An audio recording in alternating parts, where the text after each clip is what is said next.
नमस्कार विद्यार्थियों, ideal gas पर अपनी चर्चा चल रही थी।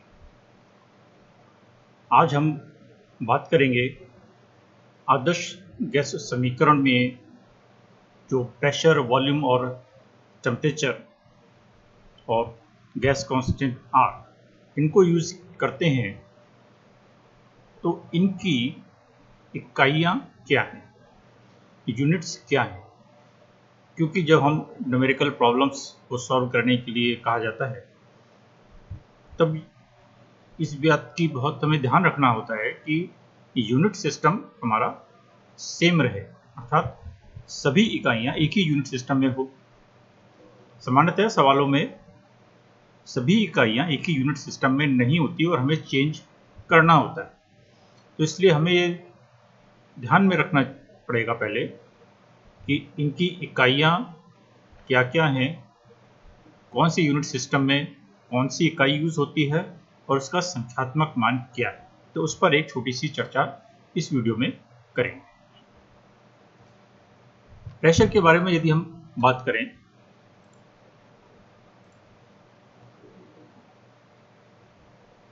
तो ये प्रेशर की जो सामान्य इकाइयां हैं वो हैं, सबसे सामान्य इकाई तो एटमॉस्फेयर है जो कि हम यूज करते हैं। ठीक है, सामान्य दाब 1 एटमॉस्फेरिक प्रेशर यूज किया जाता है। तो ये एक इकाई है एटमॉस्फेयर। एक टॉर है, एक पास्कल यूज किया जाता है और एक मिलीमीटर ऑफ मरकरी। ये 4 सामान्य इकाइयां प्रेशर के लिए प्रयोग में लाई जाती है। वॉल्यूम के बारे में यदि हम बात करें, आयतन, तो उसमें 2 इकाइयां सामान्यतः देखने को अपने को मिलती हैं, एक लीटर और एक मीटर क्यूब। कौन कौन सी पद्धति में कौन सी इकाई यूज होती है उसके बारे में भी चर्चा करेंगे। पहले तो ये देख लेते हैं कि इकाइयां क्या क्या हैं। तो आयतन को हम सामान्यतः लीटर या मीटर क्यूब में व्यक्त करते हैं। मोल्स एंड ये इसकी एक ही यूनिट होती है, मोल। तो ये हमें हर जगह सवालों में भी सामान्यतः मोल ही मिलेगी और यदि निकालना है तो भी कैलकुलेशन में वो मोल ही निकलता है। कुछ एक्सेप्शनल केसेस में हो सकता है कि हमें गैस की मात्रा ग्राम में या किलोग्राम में दे दी गई हो, तो ऐसी परिस्थितियों में हमें उसको नंबर ऑफ मोल्स में कन्वर्ट करना होता है। टेम्परेचर T, इसको हम केल्विन में ही यूज करते हैं। डिग्री सेंटीग्रेड में दिया है तो केल्विन में इसको कन्वर्ट करेंगे। कैसे कन्वर्ट करते हैं ये हम पहले बात कर चुके हैं कि ये सामान्य इकाइयां हैं P, V and T। Pressure की यदि हम बात करें, प्रेशर की कई सारी इकाइयां हैं, इसलिए इसमें थोड़ा सा हमें ध्यान रखना है। सामान्य इकाई तो 1 एटमॉस्फेरिक है। ठीक है, इसको तो हम जो एक पद्धति लीटर एटमॉस्फेयर सिस्टम है, उसमें हम एटमॉस्फेरिक प्रेशर को एटमॉस्फेरिक यानी एटीएम में यूज करते हैं और 1 ATM standard pressure. Millimetre of mercury है, वो 760 मिलीमीटर ऑफ मरकरी, ये हमारा स्टैंडर्ड या 1 एटमॉस्फेयर के इक्विवेलेंट है। यानी सामान्य दाब की यदि हम बात करें तो हम उसको 760 मिलीमीटर ऑफ मरकरी लेंगे। टॉर में यदि व्यक्त करें तो ये 760 टॉर होगा। ध्यान रहे, हम सामान्य दाब की बात कर रहे हैं, अर्थात 1 एटमॉस्फेरिक प्रेशर के इक्विवेलेंट और क्या इकाई है। पास्कल की यदि हम बात करें, पास्कल भी एक इंपॉर्टेंट इकाई है और इसको हम काफी यूज करते हैं। वो पास्कल की वैल्यू है 101.326 इसको आप देखें तो इकाई, दहाई, सैकड़ा, हजार, 10,000, लाख, 1,00,000 पास्कल कह सकते हैं, या इसको एक सामान्य कैलकुलेशन में 1 × 10⁵ पास्कल भी यूज करते हैं। यदि हमें कोई ज़्यादा एक्यूरेट कैलकुलेशन नहीं करनी है तो 1 × 10⁵ पास्कल यूज करेंगे। किलो पास्कल अगर लेना है तो अब यहाँ 1000 से इसको डिवाइड कर दीजिए, यानी यहाँ पर डेसिमल आ जाएगा तो 101 किलो पास्कल हो जाएगा। बार में यदि हम यूज करें तो ये बार की इकाई हो गई, और मिली बार की यूज करें तो इसको 1000 से गुणा मल्टीप्लाई कर दिए तो वो मिली बार। ये सामान्यतया कम इस्तेमाल में की जाती है। सबसे अधिक प्रयोग होने वाली इकाई हमारे पास जो है वो है एटमॉस्फेरिक प्रेशर, एक हमें इसको ध्यान में रखना है, और एक पास्कल। ये दो इकाइयां ज़्यादा महत्वपूर्ण हैं प्रेशर के। तो ये जो चार्ट है ये एक तरीके से कन्वर्जन है, जो अलग अलग यूनिट सिस्टम है प्रेशर का, उन अलग अलग यूनिट सिस्टम में संख्यात्मक मान अलग अलग है। ये देखिए, ये ATM, millimetre mercury, torr, pascal, kilopascal, bar, millibar, ये सारा हमारा यूनिट सिस्टम है।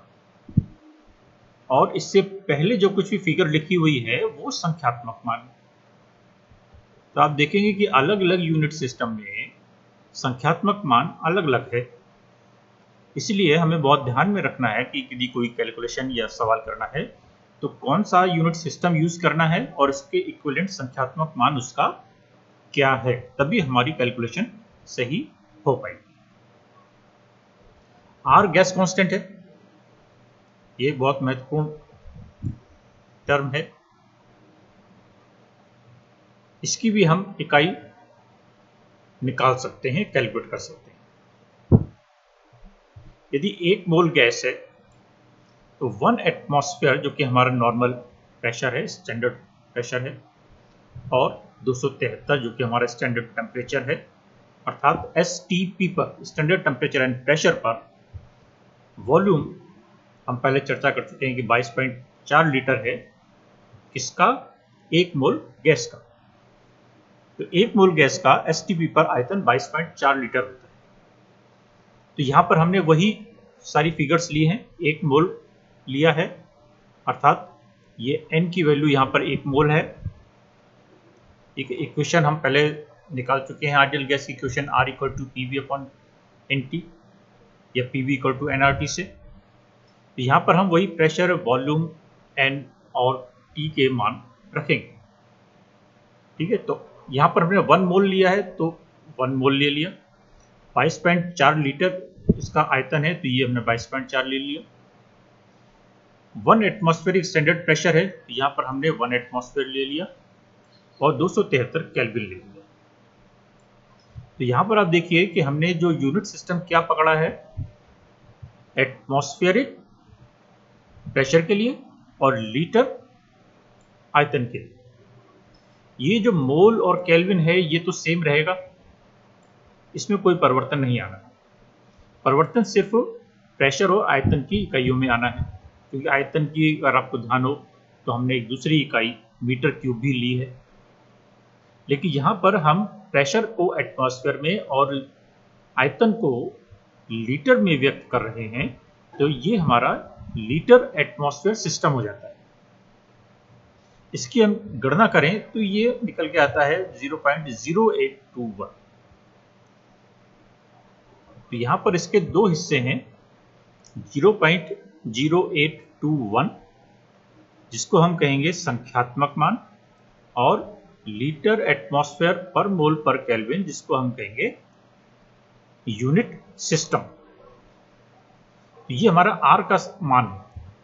ठीक है, तो यहाँ पर दो चीजें महत्वपूर्ण है, एक तो R का संख्यात्मक मान और R का यूनिट सिस्टम। तो R के वैल्यू लिखने के लिए कई बार आती है और सिस्टम दिया हुआ होता है कि लीटर एटमॉस्फेयर पद्धति में R का संख्यात्मक मान लिखिए, तो वो हम लिखेंगे 0.0821। एक लाइन का जवाब होगा लीटर एटमॉस्फेयर पद्धति में R का संख्यात्मक मान 0.0821 होता है। ये कांस्टेंट है। और यदि हम कोई दूसरी इकाई कैसे निकाल सकते हैं? R की एक दूसरी इकाई 8.314 भी है। इसको आप बुक में देखिएगा या कैलकुलेट करने की कोशिश कीजिएगा कि यहाँ पर जो हमने R के लिए P और V का सिस्टम लिया है, इसमें एटमॉस्फेयर की जगह पर आप ले लीजिए पास्कल और लीटर की जगह ले लीजिए मीटर क्यूब। तो वो हमारा क्या सिस्टम बन जाएगा? एसआई सिस्टम बन जाएगा। तो वो एसआई सिस्टम में हमारे पास R का संख्यात्मक मान 8.314 जूल पर मोल पर केल्विन निकल के आता है।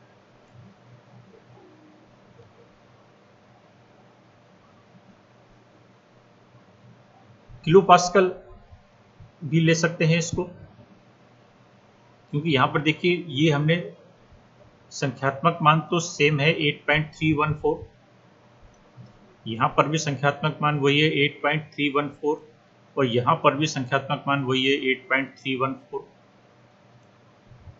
तो संख्यात्मक मान बराबर है, लेकिन यदि आप उसका यूनिट सिस्टम देखें तो ये यहां पर हमने लिया है जूल पर मोल पर केल्विन, यहां पर हमने लिया है किलोग्राम मीटर स्क्वायर पर सेकंड स्क्वायर पर मोल पर केल्विन और यहां पर डेसीमीटर क्यूब और किलो पास्कल पर मोल पर केल्विन।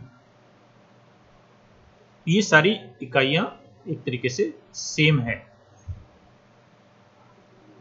जैसे फोर्स है, ठीक है ना, फोर्स को हम क्या लिखते हैं?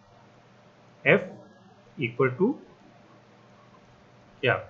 M इंटू ए। तो यहाँ फोर्स की इकाई न्यूटन भी लिख सकते हैं या यहाँ से किलोग्राम मीटर पर सेकंड स्क्वायर भी ले सकते हैं, दोनों बराबर हैं। तो उस तरीके से ये यहाँ पर जो जूल है उसको हमने कन्वर्ट करके लिखा और इसको 1.987 कैलोरीज में भी कन्वर्ट करके लिख सकते हैं। यहाँ पर R का संख्यात्मक मान कैलोरीज में 1.987 है और जूल में 8.314 है। तो आप देखेंगे कि अलग अलग यूनिट सिस्टम में R का संख्यात्मक मान अलग अलग, तो इसलिए न्यूमेरिकल प्रॉब्लम्स में भी हमें इस बात का ध्यान रखना है कि R का यूनिट सिस्टम हमें क्या लेना है और उसी के अकॉर्डिंग उसका संख्यात्मक मान यूज करना है। अब यहां पर जैसे एक छोटा सा सवाल है, what volume would 50 gram of ethane occupy at 1.40 into 10 to the power 2 degree centigrade under a pressure of 1.82 into 10 to the power 3 torr. तो टेम्परेचर कितना दिया है यहां पर? 0 डिग्री।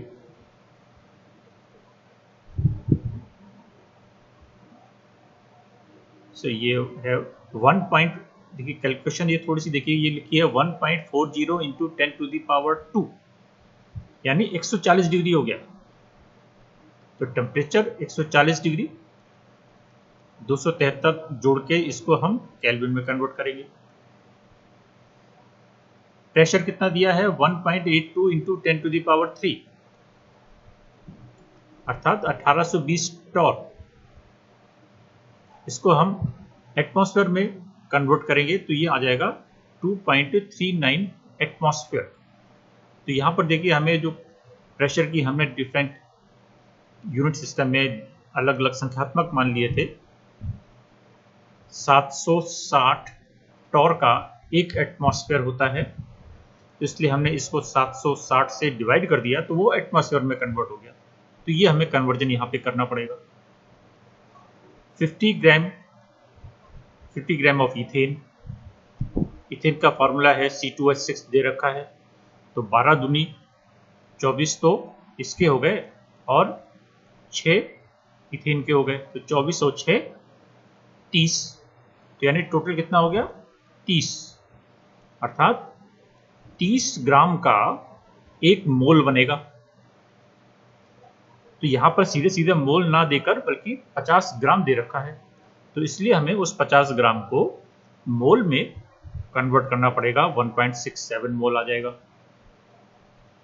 अब हम V की गणना कर सकते हैं, क्योंकि अब हमारे पास यूनिट सिस्टम सेम है। T को हमने केल्विन में ले लिया, P को हमने एटमॉस्फेयर में ले लिया और N हमने मोल में ले लिया। अब R की वैल्यू यहां पर हमने 0.0821 रखी है। ये लीटर एटमॉस्फेयर सिस्टम में है, क्योंकि यहां पर प्रेशर हमने एटमॉस्फेयर में निकाला है, तो इसलिए R की वैल्यू भी हम लीटर एटमॉस्फेयर वाले सिस्टम की ही रखेंगे। यदि हम यहां पर इस एटमॉस्फेयर को पास्कल में लेते कन्वर्जन करके, तब यहां पर जूल वाली इकाई रखती 8.314। तो इसलिए इस बात का हमें विशेष रूप से ध्यान रखना है कि यूनिट सिस्टम सभी टर्म्स का एक ही हो। तो यहाँ पर 0.0821 हमने लिया और 2.3 एटमॉस्फेयर है, तो ये निकल के आ गया 23.6। और यूनिट सिस्टम क्या है, लीटर एटमॉस्फेयर लिया है, तो इसलिए 23.6 लीटर्स उसका आयतन निकल के आ गया।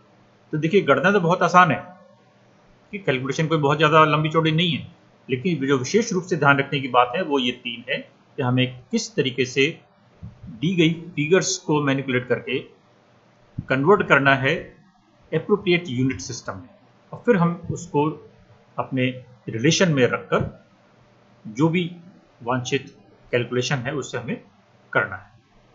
इसी तरीके से ये देखिए, calculate the number of moles, यहाँ पर सारी चीजें दी हुई हैं, and the mass of an 8.96 litre sample of methane measured at standard conditions. तो n की वैल्यू यहां निकालने के लिए कहा गया है, और अंडर स्टैंडर्ड कंडीशंस कहा है, तो इसका मतलब प्रेशर को तो हम ले लेंगे 1 एटमॉस्फेयर और टेम्परेचर को ले लेंगे 273 केल्विन। लीटर में सैंपल दिया हुआ है, तो R को यहां पर हम लीटर एटमॉस्फेयर सिस्टम पद्धति में इसका मान रखेंगे, और 8.96 लीटर इसका वॉल्यूम दिया हुआ है, वो वॉल्यूम यहां पर रख देंगे। तो फिलहाल यहां पर हमें किसी भी पद को कन्वर्ट करने की आवश्यकता नहीं पड़ी, सिर्फ इतना ध्यान रखना है कि R का मान लीटर एटमॉस्फेयर सिस्टम वाला यूज करना है। तो यहां पर ये 0.400 मोल्स निकल के आ जाएगा।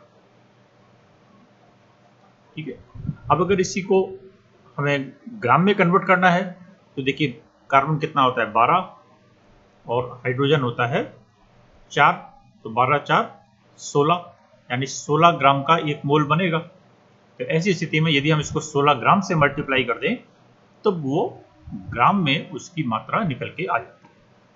तो यदि आपसे मोल में पूछा है तो 0.40, और अगर ग्राम में पूछा है तो 16 से मल्टीप्लाई करके 6.4 ग्राम, ये हमारा सही जवाब होगा।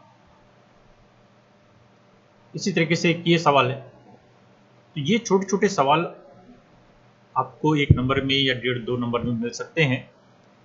ध्यान रखने वाली बात सिर्फ यूनिट सिस्टम की है।